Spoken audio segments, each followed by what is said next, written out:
film, one of my favorite films of all time, Shawshank. Thank you. You ever get tired of people talking about it? Absolutely not. You know, it's like, how can you get tired of people coming up and saying, "Oh, you made one of my favorite films of all time"? You can't get tired of that. You'd be a douchebag to get tired of that. Okay, I'm glad. I just wanted to make sure because I figured, oh my God, I have to talk about Shawshank again. Okay. No, it's awesome. You know, look, if that winds up being, you know, the keystone of whatever I leave behind, how awesome! How many people get a chance to have made something that so many people embrace, even once in their lives? I mean, that's a gift for me. I totally agree. I also love the reason why you're here tonight. Can you talk about the award you just won? We just won the Saturn Award. I'll bring it and show it. The Saturn Award, my second one. Now I have the perfect bookends. It's for DVD special edition release of Stephen King's The Mist, and I'm certain that the big reason that we won this award is because of the DVD supplements that we did. We've got some great behind-the-scenes making of stuff, and you know, we put some effort into it. This is Constantine Nasser. Constantine, come over here. Constantine is my DVD supplement producer and cameraman, and go for it. I'll do everything. He'll do anything. And he's gotten into a number of shots actually while we've been filming, starting with the Green Mile. It's cut out of this film, sadly. Though. I have 2 seconds to the back of my bald head. You get that in the. But do you remember the time when we were shooting in the market and the camera whipped around and you were standing on top of the ice machine trying to get a shot? Yes. For the DVD supplement? Yes, that was cut out of the movie too, I hope. That was cut out of the movie too, yes, exactly. Which made me laugh my ass off. But that's the fun thing with Constantine. We get to chase him around the set, trying to keep him out of the shots. I'm the unofficial jester of the Frank Darabont film set. So. He's an awesome producer, a very talented guy in terms of he's done all my DVD supplements. His work on Green Mile was so good that Castle Rock hired him to do new supplemental material for Shawshank for their 10-year anniversary release, and he's been going strong and doing that ever since. And he's a colleague that I'm privileged to work with, and a really great friend. So this is really kind of his triumph here this evening. Right, share it. I'm keeping the statue. You keep that, get your mitts off. Don't you think that the black and white version of the film, that's the feature, supplemental feature, that's the cool special feature of the year? That's Frank. Amazing. No, it's amazing. You got to talk about that. That was a cheap ploy on my part. Please, that's an amazing part of the film. I thought, you know, if I do a black and white version, I bet I'll get a Saturn Award. That was the whole thing. That was the whole gig. I have to ask you, there's been a project that you've been attached to for a very long time. I'm sure you know what I'm talking about. It's a book kind of thing. Fahrenheit. Dude, I'm trying. Yeah. I'm trying. This is a miserable, hard business. It really is.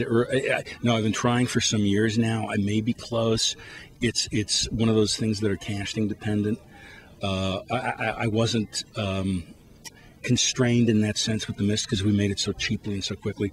This is not going to be like a mega monster budget like a lot of films are these days, but it's enough that, you know, you need the right guy to justify the funds. And, you know, it's just a hard argument to make. You know, it's a very smart script. It's got a lot of, you know, heart.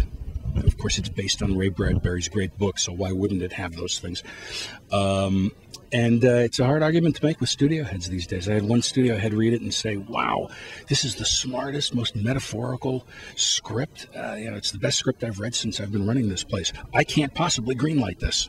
Do you think that just today, I have to ask you, just today they announced the Academy Award is going from 5 Best Pictures to 10 Best Pictures. And what I'm wondering is... Yeah, did you not hear? No, dude, I've been locked in my house. I'm writing a novel these days. We're going around the clock on that. They announced. Going back to the early days of the Academy Awards. Today, they announced it's going from 5 Best Picture to 10 Best Picture nominees. And I'm wondering if that's going to change. Wow. Yeah, isn't that crazy? Wow. And I'm wondering if that's going to change anything as far as maybe people thinking this could get in now as one of the 10 Best Pictures. I know that sounds crazy, but you know, maybe Fahrenheit's one of those kind of pictures that it's really smart and really You know? I think we'd get nominated if it were 5 Best Pictures. Because I mean, it's one of the all-time great stories. It's one of the greatest novels of the greatest novel, in my opinion, of the 20th century. But you can't pitch that to a studio head these days. You know, it's so gimmick-driven now.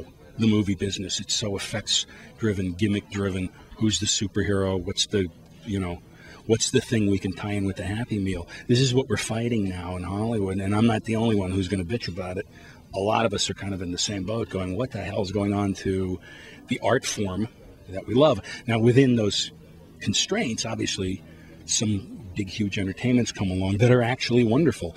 You know, they don't all have to have serious intent, particularly to be a good movie, but it's a very narrow canyon now, you know, and we're like those fuckers trying to get the Death Star in the canyon, you know, and they're shooting shit at us, trying to kill us, you know, to get a movie greenlit is like Luke finally like getting the thing in the hole. God, I'm doing Star Wars analogies now. Help me. Two quick questions. I was going to say, if it's all about remakes, can't you tell somebody that there was a Fahrenheit movie and you're just going to remake the movie? But nobody remembers that movie. But they made The Taking of Pelham 1, 2, 3. Come on. I mean, they remade that movie, but they don't remember Fahrenheit. But that they can amp up into a big, crazy action movie, you know. And in fact, I watched The Taking of Pelham 1, 2, 3, the original. If you haven't seen it, shame on you. Go see it now. Get the DVD. I watched it again last night. It's one of my favorite movies from the 70s. That David Shire score is awesome, and Robert Shaw just blows my mind, and Walter Matthau is one of the best things ever. And the last moment of the movie is like one of the greatest endings to a film ever. I have no idea what the remake's going to be, but I get so many remakes pitched to me, and after a while, I'm like, guys, I set out not to rehash other people's work in this business. That's not why I'm here. So I'm one of those guys who's holding up the crucifix to the remakes like it's Dracula, and I'm trying to ward them off. I'm curious, does a studio own Fahrenheit? Who owns the rights to that? Are you trapped by one studio that has the rights to it?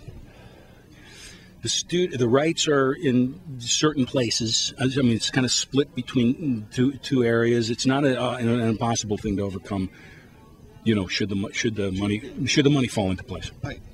Next quick question for you. What are your thoughts? You have a long history with Star Wars, and you just brought it up actually. Like, what are your thoughts on the live action Star Wars show that's coming? The one that's taking place, the one that Lucas is doing in Australia soon.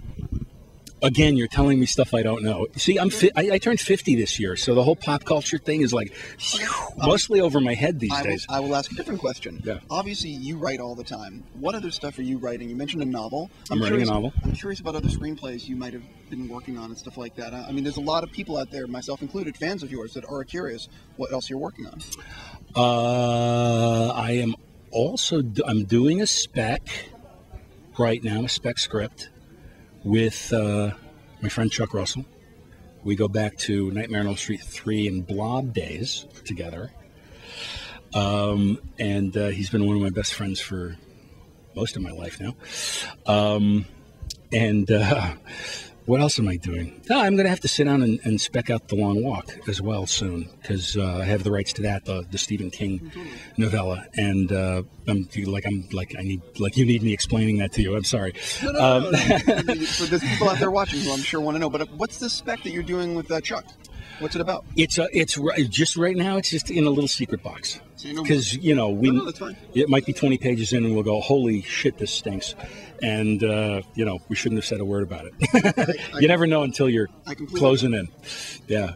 I guess I'm sure you have other people to talk to. In fact, my friends at FearNet want to talk to you. So I want to actually wrap up with you and just say it's a pleasure to meet you for the first time. Thank you. Thank you for your time. Good goatee. Thank you. And well done.